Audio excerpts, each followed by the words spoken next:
মাছ আজকে ধরতে পারবে তো? আজকে কি উল্টাবি? আজকে এখানে মাছ ধরতে এসেছি যে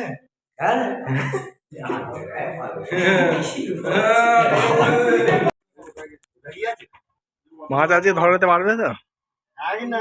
এত কাণ্ড কারখানা। এরাই তো মজা থেকে মুখ ঘুরিয়ে আসি যাতে বলিনি। এরাই তো মজাটা। আমাদেরকে আমি ডাক দেবো না, আমাকে কি মুখ করলো।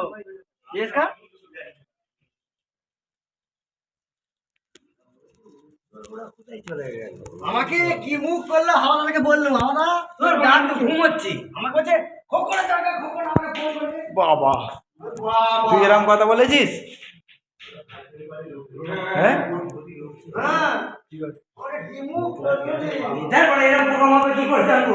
আমাকে কি ডাকলো বলে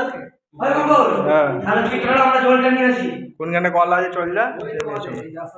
এখানে মাছ ধরা উপলক্ষে ফিস্টির প্রোগ্রামও রাখা আছে। মাছও ধরা হবে, ফিস্টির প্রোগ্রামও রয়েছে, রান্না বান্না চলছে। দেখাবো সবাইকে।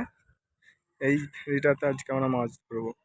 প্রচুর রোদ রয়েছে, মাছ খাচ্ছে না বলছে।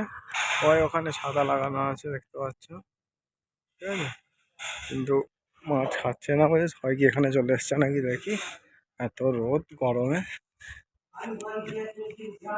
কি হলো? হ্যাঁ, এবার ঘর নাকি বলে মাছ খাইনে বলে, তাহলে এখানে চার করে ফেললে। চাট নিয়ে এসছে। হ্যাঁ, হ্যাঁ, খৈনি নিয়ে এসছি তো।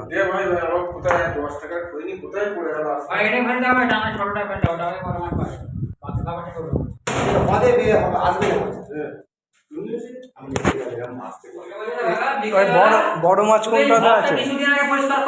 একটা বেজে গেলে কখন মোটামুটি রান্না হবে? ভাতটা চাপিয়ে দিলেই তাড়াতাড়ি হয়ে যাবে। এতে গ্যাস হাতে হয়ে যাবে তো। 7 কেজি কত আছে বললো? পারবে না বলছো। মাছ একটা যেভাবে ধরে নিয়ে যাবোই আজকে। হ্যাঁ, না পেলে কিনেও নিয়ে যেতে হবে। গুলেকে বলো যে ডাকছে খেতে। এখানে রান্না করতেই সবাই ব্যস্ত। ধরতে এসছে মাছ, কিন্তু কেউ মাছ একটাও ধরতে পারেন। আর মাছ ধরতে এসে রান্না হচ্ছে চিকেন। আশা ছিল মাছ ভাজা খাবো, কিন্তু একটা মাছ ধরতে পারে না, তার জন্য চিকেন রান্না করা হচ্ছে। চিকেন নিয়ে আসা হয়েছে, চিকেন রান্না করে এখানে চিকেন ভাত এইসব খাওয়া হবে, ঠিক আছে। কিন্তু মাছ আর খাওয়া হলো না, মাছ আর ধরতে পারা গেল না। সেজন্য চিকেন রাইস খেয়ে বাড়ি চলে যাব সবাই। এটাই হয়ে গেল আমাদের শেষ ব্লগ।